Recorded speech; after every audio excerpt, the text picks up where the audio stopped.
Good day, Asians! My name is Troy Nepomuceno from 11 STEM 1. And my name is Jamel Busadre from 11 STEM 1. And I am Jomar H. Basco from 11 STEM 2. And today, we are tackling about stratified sampling. Kaya halina, makiisa, makinig, at matuto. And this is the Gayaninis tutorial. Let's go! So now, let's start. For stratified sampling, we have respondents, population, percentage, and sample size. For respondents, we do senior high school slang in Asia Tech.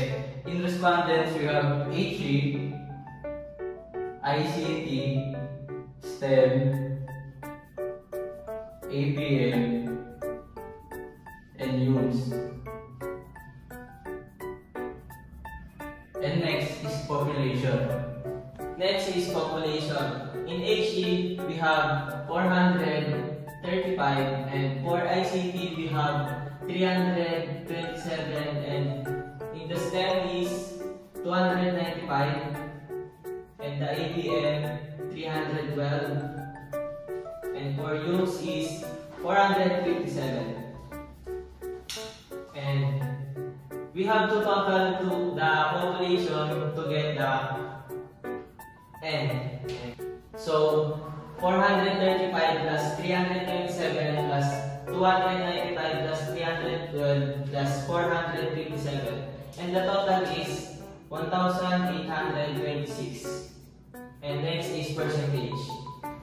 To get the percentage, we need to divide the population and the total population, which is the N. So, in HE, 435 divided by the total population, which is 1,826, is equal to 0.24. Tapos ganun din ang gagawin sa the rest na strata na titira. So 327 divided by 1,826 is equal to 0.18.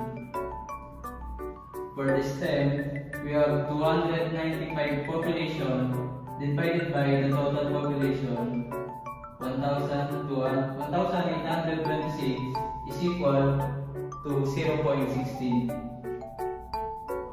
And for the ABM, we have 312 divided by 1,826 is equal to 0.17.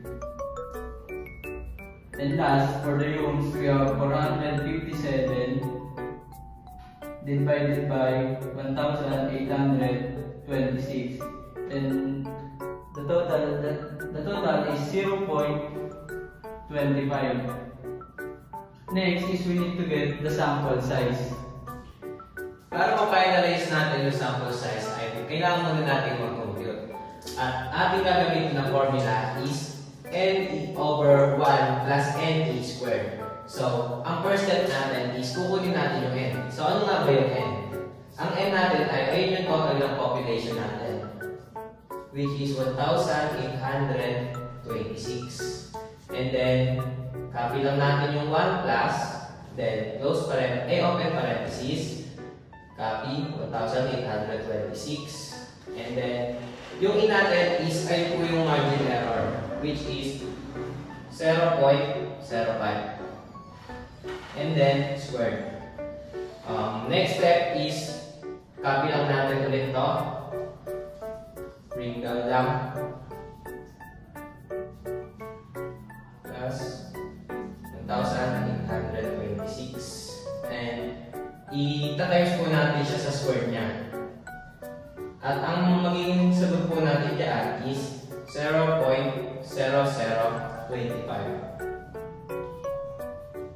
And ang next step po natin ay ipag-times siya dito sa ipag-times natin yung total of population sa margin of error. And copy lang din po 1,826 copy plus magiging sagot po dyan ay 4.5 565. And ang sagot po natin dyan ay 5.565. And para makuha po natin yung final answer is divide po natin siya sa 1,826. And magiging sagot po natin dyan is 328. And ayun na po yun, para makompute natin ang sample size. To get the sample size, we need to multiply the percentage and the final answer. First, we have 0.24 times 328, total 78.72. And next is 0.18 times 328 equal 58.04.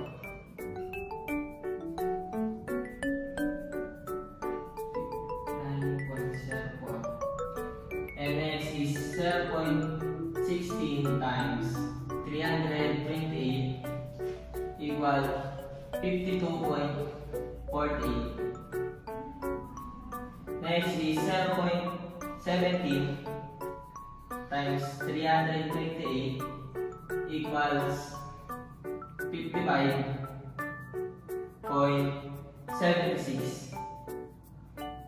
Next is 0.525 times 328 equals 82. And the total of the final answer we got is 328.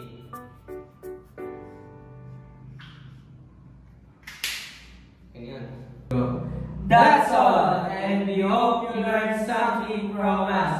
Once again, we are the Kevin Tutorial.